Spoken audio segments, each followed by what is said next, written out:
Hola, ¿qué tal? Un saludo muy especial para todos nuestros seguidores de www.quienique.com, a toda la gente que hasta ahora se conecta con nosotros en este proyecto de elecciones 2018 que tiene nuestro portal, con cada uno de los precandidatos y aspirantes a la presidencia de la República en las elecciones del 2018. En el día de hoy me acompaña el mayor general Luis Hernindo Mendieta. General, bienvenido a quienique.com y bienvenido a este espacio que tenemos con cada uno de los aspirantes a la presidencia. Presentar un saludo, muchas gracias por la invitación y por supuesto presentar un especial saludo a todos nuestros amables televidentes y todas las personas que seguramente nos van a escuchar en los próximos momentos. Ex integrante de la Fuerza Pública y creador del movimiento Patria Nueva. Háblenos de dónde nace la idea y quiénes son las personas que lo acompañan en este camino por toda Colombia. Desde hace más o menos año y medio, los integrantes de la Fuerza Pública retirados tenían sus asociaciones, organizaciones a nivel departamental, a nivel municipal, aquí en Bogotá, varias de ellas, y ellos se reunían precisamente para tener la posibilidad de participar en esta actividad política. En algunas de esas reuniones me invitaron y estuve presente.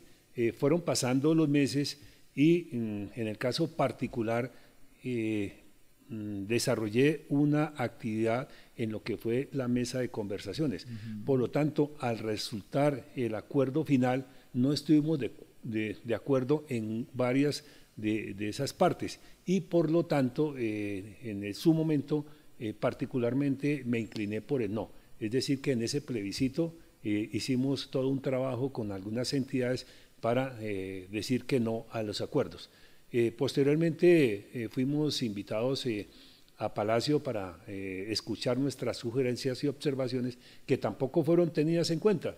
Diríamos que eso fue acumulándose y vemos cómo en el resultado final del proceso de paz las FARC salen con una cantidad de beneficios, de privilegios, tanto en el legislativo, en el ejecutivo y ahora en el judicial y por supuesto en una cantidad de entidades, en perjuicio de las víctimas, es decir, que aquí los únicos beneficiados son las FARC como víctimas según ellos y no como victimarios, mientras que las víctimas que ellos ocasionaron durante tantos años de conflicto quedamos totalmente excluidos, marginados precisamente de esta negociación. Como resultado de eso, entonces, más o menos en mayo, surge otra reunión y ahí es donde nosotros los retirados decidimos conformar nuestro movimiento político Patria Nueva. En un comienzo retirados de la Fuerza Pública, pero invitando a todos los sectores de la sociedad y a medida que han pasado los días y los meses se han vinculado muchos jóvenes profesionales, muchas personas de diferentes organizaciones, líderes comunales, regionales y nuestro movimiento por supuesto pues va creciendo día a día. Claro que sí, general. Todos los precandidatos abanderan una causa, la corrupción, eliminar la corrupción, la continuación del proceso de la construcción de la paz en Colombia. ¿Cuál es esa causa que usted y su movimiento abanderan en estas elecciones 2018? En primer lugar, no queremos que el comunismo llegue al poder, no queremos el socialismo del siglo XXI. Por lo tanto, nuestro principal interés es propiciar una cantidad de reformas de llegar precisamente a la presidencia de la República. En primer lugar, un plebiscito para que se reforme lo que es la justicia por todos los incidentes que se han presentado en los últimos días y que bien conoce la opinión pública. Es decir, usted le apostaría a un nuevo plebiscito en Colombia. De entrada, para reformar la justicia. Porque algunos están planteando una constituyente. Si es posible la constituyente, no sé cómo avance en los próximos meses ese ambiente político, porque muchos sectores también la están pidiendo. Qué sé yo, es posible que el próximo Congreso no dure mucho tiempo, sino que al convocarse la constituyente, inmediatamente algunos dicen un salto al vacío porque se reformaría nuevamente toda la estructura del Estado. ¿A quién representa usted, general? Ya nos hablaba de miembros retirados de las Fuerzas Armadas de Colombia, pero ¿a quién más representa usted? ¿A quién más quiere representar en caso de llegar a la Casa de Nariño? Siempre hemos estado insistiendo en los retirados de la Fuerza Pública, en los familiares de los activos, en entidades como el IMPEC, entidades como los retirados del DAS, que también tienen una cantidad de problemática, y estamos también invitándolos, y muchos de ellos se han sumado porque están a nivel, sobre todo, rural. Los familiares de los miembros de la fuerza pública activos, porque es el momento de que se tome una decisión de participar en política. Desde muchos años atrás a nosotros nos dijeron que éramos apolíticos, es decir, que nos prohibieron esos derechos políticos. Es el momento que si las FARC pasan, y es posible que el ELN en los próximos meses, si es que continúa el proceso de paz, pasan de las armas a participar en política, muy bien, se puede permitir, porque Colombia es uno de los 10 países donde los integrantes de la fuerza pública no pueden votar, pero ya con esa madurez política pensamos que sí pueden participar en el debate político para que elijan sus representantes que sobre todo trabajen por sus derechos. Y otra parte que también estamos invitando son a los abstencionistas. Recordemos que son casi 16 millones de personas que no han querido participar en el ejercicio político en el país. Y por supuesto aquellos que en este momento, por el tema que usted ha manifestado de corrupción, pues no quieren seguir con los partidos tradicionales y menos con aquellos dirigentes políticos que han sido cuestionados. Esas personas dicen que van a votar en blanco. Nosotros los estamos invitando para que se una a nuestro movimiento. Cuando habla de unirse a su movimiento, ¿por qué la gente, los que están indecisos en quién votar, por qué deberían votar por usted? ¿Cuáles son esas propuestas bandera que usted tiene y que hoy los colombianos y la gente que nos está viendo aquí en quienique.com puede conocer? Nosotros estamos proponiendo muchos temas. En primer lugar, ya lo manifestaba de que somos partidarios de que continúe una democracia para todos y para todas, que ese es nuestro lema. Somos defensores de la libertad, de la empresa privada, de la libre comunicación, como en estos momentos. Aquí tomo un ejemplo. Participé en la tercera mesa de conversaciones como una de las víctimas y fui a La Habana y si de pronto los televidentes en este momento les recuerdo que estuve secuestrado por las FARC casi 12 años en esas jaulas de concentración, sometido a tratos crueles, inhumanos, degradantes y toda esa clase de torturas, y mucho tiempo incomunicado aquí en la selva de Colombia por parte de este grupo terrorista de las FARC. Y en este proceso de conversaciones, ir a La Habana y después de ya estar acostumbrado a uno, estas redes sociales, al internet, y nuevamente llegar a La Habana y sentirse incomunicado, porque nos quedamos incomunicados de Colombia durante esos 2 días.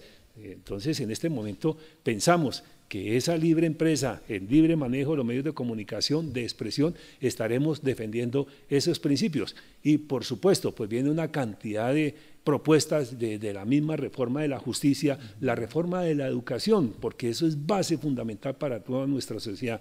Nosotros como policías durante 39 años, 27 de los cuales estuve trabajando en todo el país, en la parte rural, en los municipios, en las ciudades, y donde vivimos y palpamos realmente las necesidades que tiene cada uno de nuestros habitantes, de esas carencias, de esas necesidades en todas las regiones marginadas. Allí nosotros propiciamos actividades de educación, de salubridad, de atención, en fin, muchas campañas hicimos, y por lo tanto al conocer ese trabajo y esas necesidades es la propuesta que nosotros estamos haciendo, y nuestro trabajo estará centrado en educación, en lo que es la salud, porque había problema que se presenta en este momento en el cual la atención médica es totalmente deficiente.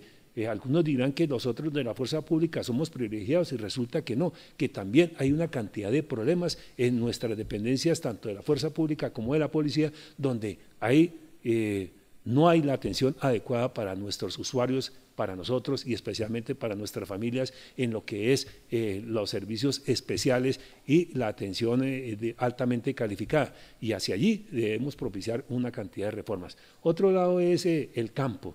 Yo pienso que el Ministerio de Agricultura, el Banco Agrario se tiene que reformar. Yo soy de extracción campesina, mis padres, mis abuelos de Boyacá, y allí vemos cómo el mismo Banco Agrario son cantidades de requisitos para que le concedan el préstamo a un campesino. Nuestro campo se está quedando solo, no hay quien trabaje, la gente yendo hacia las ciudades, y allí es donde tenemos que hacer una gran reforma para que muchas personas que no encuentran seguramente su trabajo en la ciudad, pero que son de extracción campesina, de vocación agrícola, pues regresen nuevamente allá con planes y programas, proyectos productivos y sobre todo las facilidades que le pueda dar el Estado en préstamos con intereses muy bajos para que ellos puedan iniciar su microempresa o hacer su cultivo, porque los campesinos son los más cumplidos en este país y sus préstamos son de 5, 8, 10 millones de pesos, eso es todo lo que piden.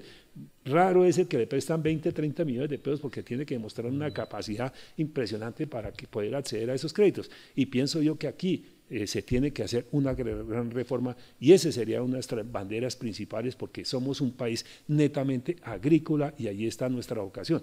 Y si vamos a otro sector, en el mismo campo se tiene que defender el agua, nuestras represas, nuestras lagunas. Tomemos el ejemplo de la laguna de Fúquene, que se ha convertido en una cloaca de todos los municipios circunvecinos. Allí se necesita una gran inversión, por supuesto, en los acueductos, en los alcantarillados, en las lagunas de oxidación, pero también es para cuidar el agua porque ese es el futuro de todos nosotros. Sin el agua, pues no hay vida. Incluso, retomando nuevamente nuestra situación de secuestro, cuando hubo verano, sufríamos mucho por el agua y nos tocaba consumir agua totalmente amarilla, contaminada y venían los problemas de salud, pero si nosotros conservamos el agua seguramente tendremos vida para nosotros mismos, pero también será fuente para tener el gran abastecimiento de productos del campo para surtir y atender las necesidades de nuestro pueblo colombiano. Temas principales, pero podemos seguir con otros más. Claro que sí, general. ¿Qué hacer con el tema económico? El país está viviendo una desaceleración económica. ¿Qué propondría usted para impulsar esta inversión nacional, extranjera? ¿Cómo lo haría usted? Es fundamental la decisión política. Si va a continuar la democracia, pienso que puede haber la inversión extranjera. En el momento decaído, porque algunos manifiestan y hay el temor de los empresarios extranjeros de invertir en Colombia porque al parecer vamos a un comunismo, a un socialismo y ellos no quieren arriesgar sus capitales. Nosotros estamos proponiendo que de llegar a la presidencia atraeremos la inversión extranjera garantizando, por supuesto, esa seguridad jurídica, pero también somos defensores de lo que son nuestros recursos naturales. Y aquí viene un gran debate y es que nosotros estamos hipotecando nuestra minería, nuestros productos a los extranjeros. Y allí pienso yo que tiene que haber una reglamentación porque debemos defender lo nuestro, pero también propiciar que gran parte de los dividendos que produce la explotación de los recursos naturales debe quedar en los colombianos y eso se ve en todos los sectores, del petróleo, del oro, de las esmeraldas, del coltan y una cantidad de productos minerales en los cuales nosotros somos ricos y que hay que defenderlos porque esa es la fuente de ingresos para suplir las necesidades y atender todos los programas que se puedan desarrollar en beneficio de los colombianos, porque al fin y al cabo todos somos dueños de todos esos recursos y los debemos aprovechar al máximo para generar mejores posibilidades de educación, de salud, de vivienda, de trabajo para todos los colombianos. ¿Qué hacer con el tema de la corrupción, que por hoy es noticia principal de todos los medios nacionales? ¿Usted qué haría para combatirla? Allí se tiene que hacer la gran reforma de la justicia y sobre todo darle dientes, por decirlo así, a las entidades de control, Fiscalía, Contraloría y Procuraduría. No es posible que en este momento se pierdan cantidades de dinero en la que han llamado la contratación facilitada por determinados intereses y todos los dineros que se han destinado por esa vía para la corrupción. Yo pienso que si allí hay una acción enérgica del Estado y sobre todo herramientas jurídicas para que el funcionario judicial entre en primer lugar a embargar todos los bienes y en ese mismo proceso de negociación, porque pienso yo que si el corrupto de manera inmediata se le conmina a que debe entregar en primer lugar todos los recursos de los cuales se apropió, daríamos un gran paso antes de otorgarle beneficios judiciales. Pero hoy en día tenemos que no, que se apropian de cantidad de dineros y continúan por casa por cárcel o incluso no hay medidas de aseguramiento. Es como si a nadie le doliera que los recursos del Estado se perdieron.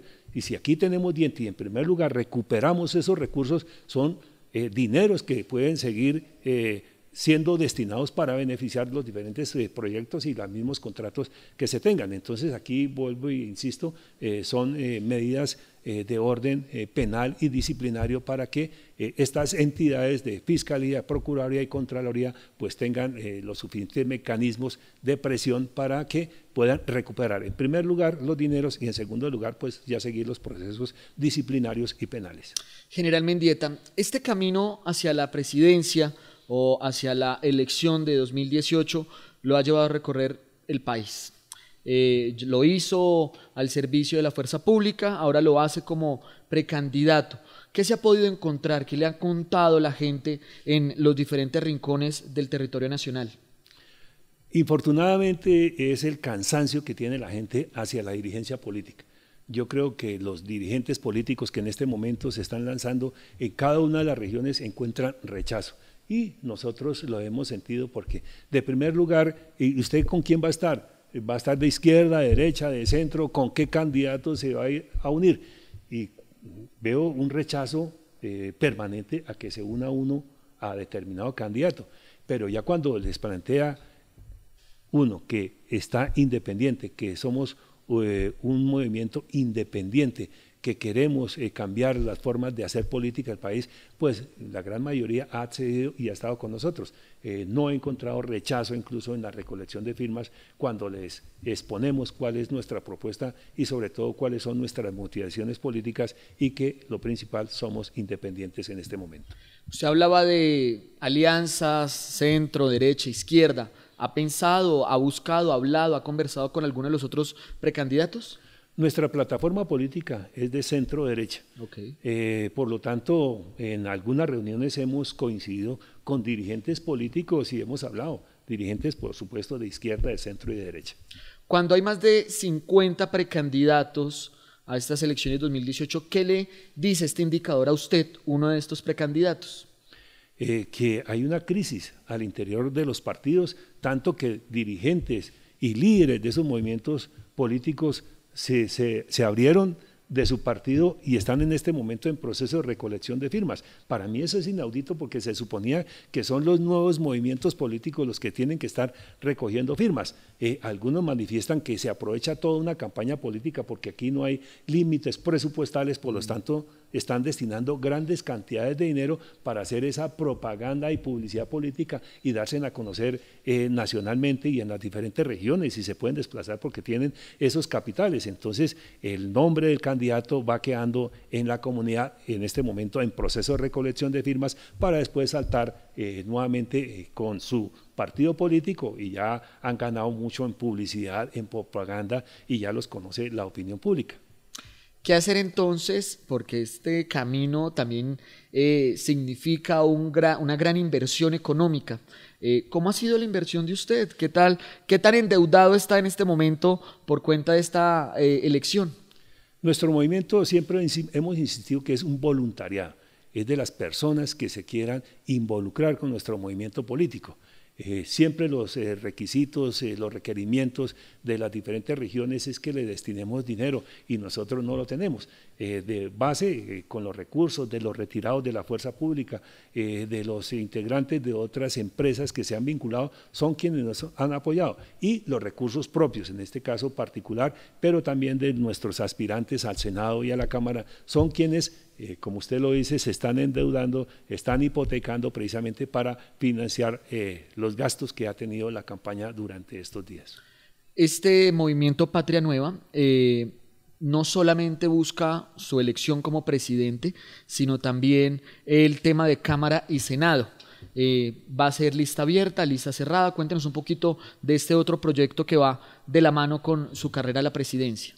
Está definido lista cerrado, ya se fueron inscritos 36 candidatos al Senado, se está en ese proceso de recolección de firmas y en este momento tenemos también 10 cámaras en diferentes departamentos que también están recogiendo las firmas y esos candidatos por supuesto pues están financiando cada una de sus campañas y se han sumado a nuestro movimiento y estamos trabajando unidos. ¿Qué regiones del país se han unido a este movimiento? Háblenos de cuáles son esos departamentos que le creen, le apuestan al general Mendieta.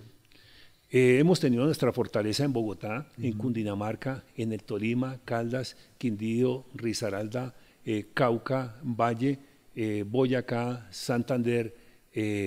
Ya tenemos nuestro segundo candidato al Senado que está haciendo un gran trabajo en la costa, con sede en Barranquilla, Valledupar, Cartagena, Sincelejo especialmente. General, en ese camino por la presidencia, por la Cámara, por el Senado, usted se ha encontrado con otros aspirantes a la presidencia y obviamente al Congreso, pero hace poco me hablaba de que hoy los aspirantes prefieren irse por firmas, por movimientos y luego regresar a los partidos. El pasado fin de semana tuvimos la consulta liberal, donde se evidenció que la cantidad de votantes no era lo que ellos esperaban. ¿A qué cree usted que significa esto o qué lectura le da esta elección del candidato único por el Partido Liberal? Es el desgaste de los partidos, y no solamente el Partido Liberal, sino también de otros movimientos. La gente no quiere creer en los políticos. Yo creo que se tiene que hacer un gran trabajo porque se percibe en las regiones que no quieren participar en política.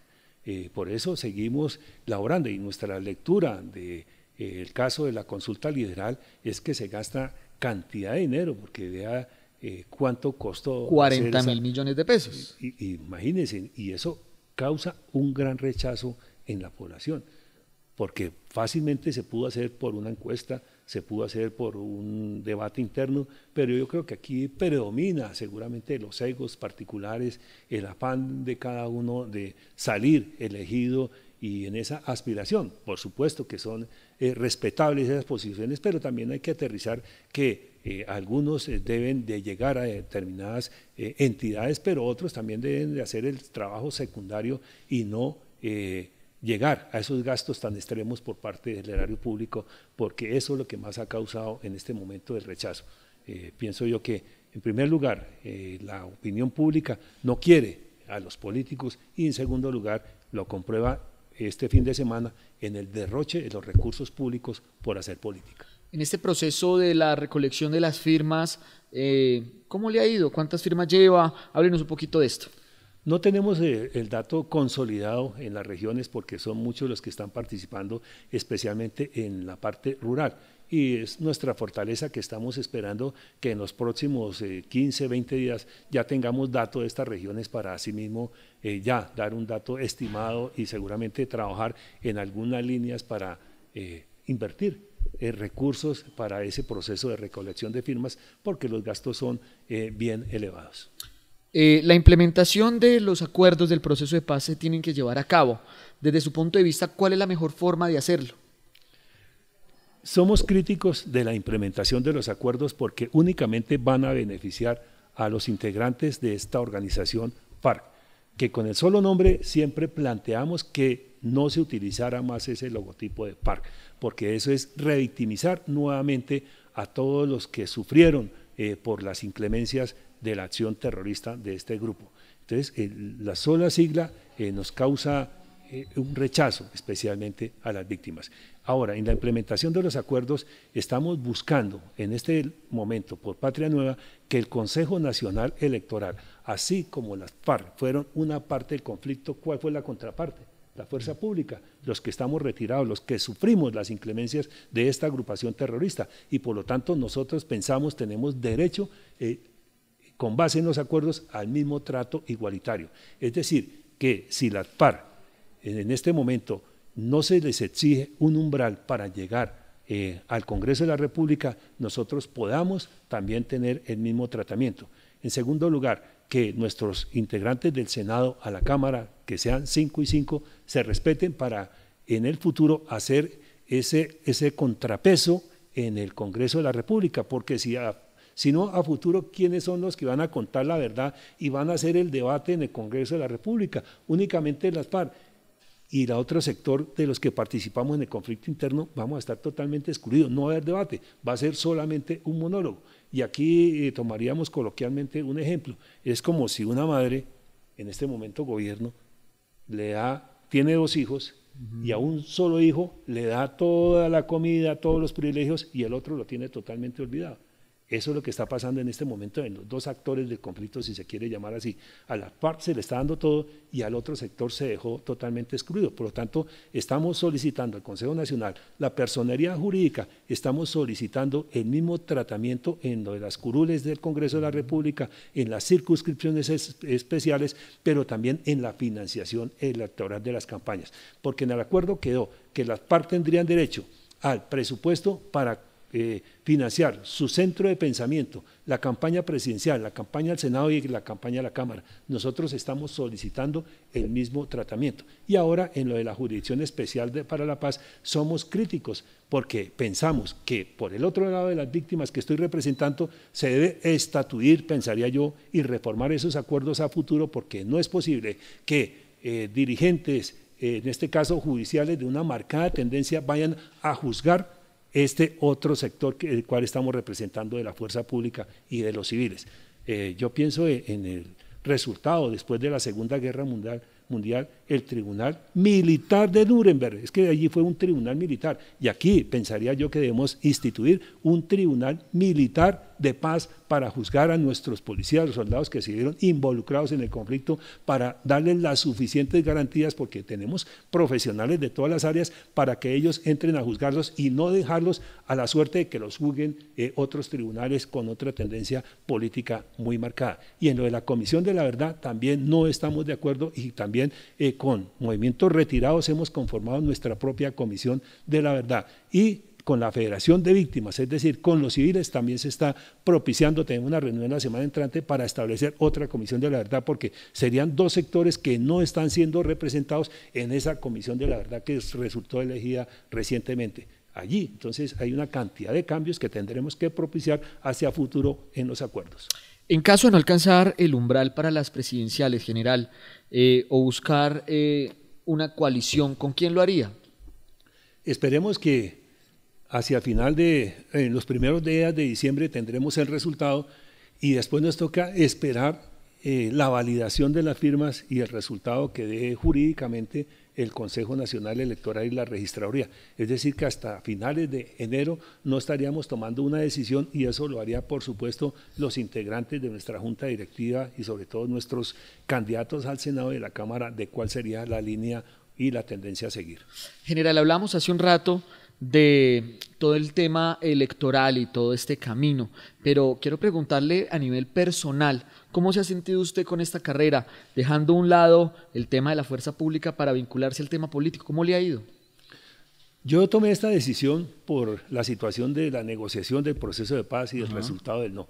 Y lo he tomado de la forma más deportiva, por llamarlo así, sin estrés, sin preocupación, haciendo un ejercicio político de buscar contribuir a mejorar las condiciones políticas en este momento para el futuro que necesita el país. Me he sentido bien, me han acogido excelentemente en todas las regiones, porque no he tenido voces de rechazo, ni de agresión, ni palabras indebidas, malos tratos, palabras ofensivas, no. Por lo contrario, siempre me han acogido muy bien y me he sentido perfectamente y excelentemente en esos escenarios en los cuales he participado en charlas, en conferencias, en reuniones y sobre todo en algunos sitios públicos donde la gente me ha acompañado en este proceso de recolección de firmas, y en el momento me siento satisfecho, por supuesto dejando de lado el uniforme policial, porque al fin y al cabo durante muchos años no lo utilicé por la situación del secuestro, y me he sentido muy cómodo y muy confortable. Y con el tema mediático, estar en esto, luces, cámaras, entrevistas, ¿qué tal? ¿Cómo le ha ido?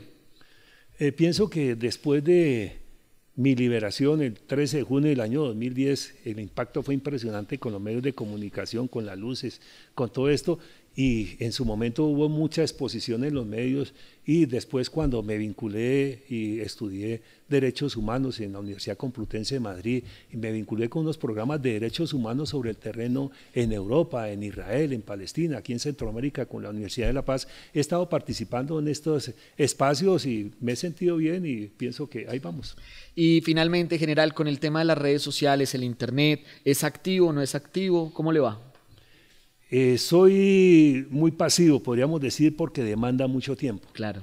y no soy muy hábil ya en los deditos de aquí de estar escribiendo como lo hacen ya los expertos, sino por el contrario, soy muy lento, pero sin embargo continúo en este momento con lo que es Facebook y otros medios trabajando. Y yo pienso que las redes sociales son muy importantes hoy en día para toda la comunicación. Y vuelvo y retomo el ejemplo de ir a Cuba y quedar sin celular, quedar sin redes sociales. En ese momento me sentí totalmente incomunicado. Y con base en esa experiencia, quiero que a todos los colombianos no le haga suceder lo mismo, que de llegar un comunismo, un socialismo, se suspendan todas las redes y entonces todos quedemos totalmente incomunicados, porque debemos estar al día con todo este sistema de comunicaciones, y eso es nuestra arma, ese es el todo para nosotros día a día, y yo creo que todos nos beneficiamos, tanto los que ya tenemos determinada edad, los jóvenes, nuestras señoras, todo el mundo vive dependiente de las redes sociales, y ese es el principal mecanismo de comunicación entre las familias, entre los dirigentes, entre la sociedad, entre los empresarios, y esa es nuestra principal fuente, y hay que defender que tengamos acceso a esas redes sociales, ojalá de una manera más económica, porque pienso que incluso las tarifas son muy altas. La tarifa mía de este mes me llegó un recargo como el 30%, es decir que no hay control por parte del Estado en el aumento de las tarifas de los celulares. Claro. Y ahí voy a hacer un reclamo en los próximos días, porque me sentí, como dicen, que me dieron muy duro en ese reajuste en este celular. Por lo tanto, seguiré defendiendo los sistemas de comunicación. General, y la de terminar. En Chile hay una costumbre en la que el presidente entrante le ofrece un desayuno al presidente saliente. ¿Usted qué le ofrecería al presidente Santos en caso de llegar a la Casa de Nariño? Lo tradicional, lo típico. A mí me gusta mucho el caldito, la arepa, el chocolate y los huevitos. O sea, sería ese, caldito, chocolate y huevitos. Pues general, mil gracias por estar con nosotros. Y la arepa.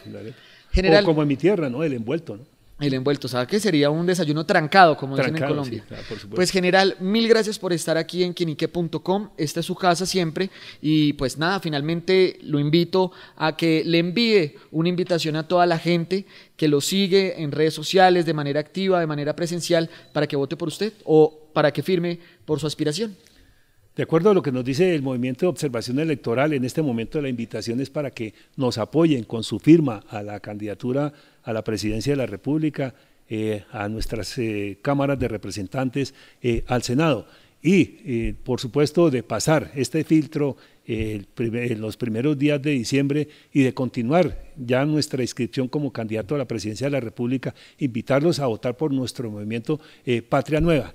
Somos un movimiento abierto a todos los sectores de la sociedad, a esos que están inconformes con la política tradicional, que no quieren seguir con cada uno de esos partidos. En nuestro partido tendrán ese espacio para ver si cambiamos el país, cambiamos su forma de manejo, reformamos todas las estructuras, desde el político, el ejecutivo, el judicial. Y aparte de eso, también invitarlos a los jóvenes, a los abstencionistas, a aquellos que nunca han querido participar en política, y aquellos que en este momento, de acuerdo a lo que hemos visitado las ciudades, están reacios para seguir con cada uno de esos partidos políticos tradicionales. En nuestro partido están abiertas las puertas, y a los jóvenes, a los profesionales, queremos dejarles a ustedes, jóvenes, un país mejor. Nuestra preocupación, el motor que me impulsa en este momento a participar en política es mi hijo, mi hija, que son profesionales y quieren un país mejor. Estamos trabajando para que ustedes, esas generaciones venideras, tengan un mejor futuro. Es posible que nosotros fuimos una generación que pasó violenta, y aquí a esos jóvenes en este momento yo les pido perdón porque no fuimos capaces de entregarles un país en paz, y por eso estamos trabajando, porque queremos que ustedes vivan en paz durante los próximos decenios. Ojalá que eso sea así. General, muchas gracias a ustedes, seguidores de www.quienique.com. Los invitamos a que sigan conectados con este especial de elecciones 2018 de precandidatos y de candidatos.